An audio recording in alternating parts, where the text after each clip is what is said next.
Hi, I'm Mark Cleghorn and welcome to Pose-Tober on the Photographer Academy. And we're looking at boudoir photography and how you can add different ideas into your session to either spice it up or just to add more variety. So every day on the Academy, we're adding one new image in for you, and you can check up here on our YouTube channel to kind of see the same content, but obviously our members get it ahead of time. But the Pose-Tober series is focused obviously on boudoir photography and their kind of how-to, so I'll explain the poses step by step.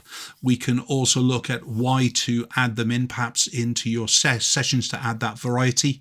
But I'm sure that during the 31 ideas that we're giving you during the course of the month, you're going to be able to take it away, whether it's classic, creative, different moods and styles, different body shapes. You'll be able to actually add in the different kind of styles, as I said. So welcome to week 2, where we're looking at more of an elegant and glamorous set of poses. And we kick off with number 8, as it were, Hollywood Glam pose.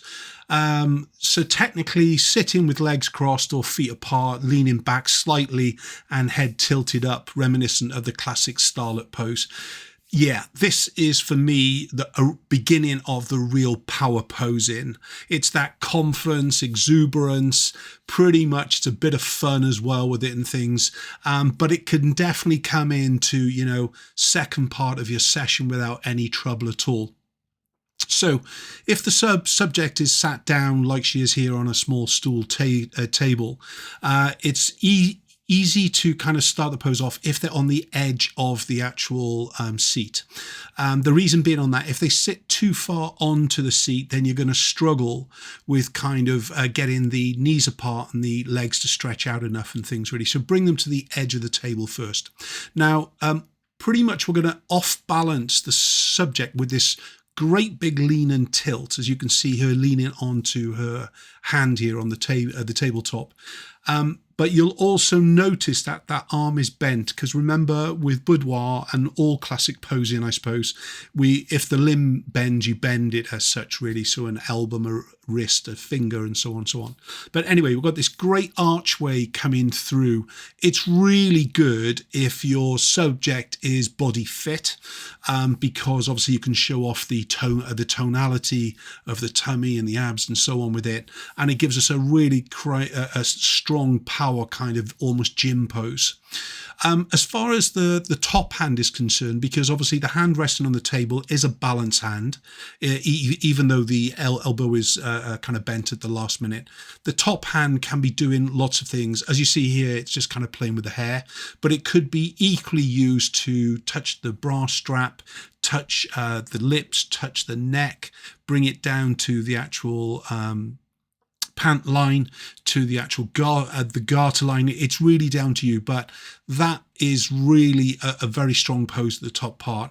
If you need to disguise a little bit of stomach to do with the shape, the body shape, add in netting in, like in all our poses, to disguise tummies, because remember, gravity will take hold of all posing no matter what, and as soon as we sit them down, the flesh compacts, and that's where we start to create a problem that necessarily isn't there when a client is stood up and so on. So we can use a drape or netting to disguise all those things. Another little bit of tip is a kind of an almost short tutu, rah-rah skirt kind of thing with it in netting, and that can really look good.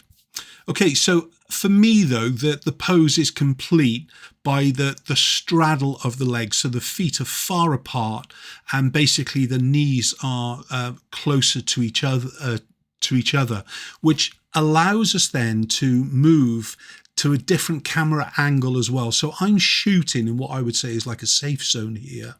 Because the subject has open knees, I can shoot without any kind of real trouble. She can even open this front knee to me quite a lot to make it feel a little bit more erotic, and it would still actually disguise the whole of the kind of the pant line.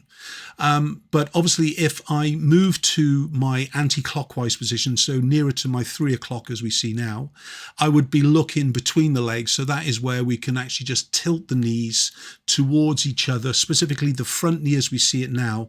That is the knee to drop down lower, and that will actually disguise the whole pose as well with it. But I absolutely love this.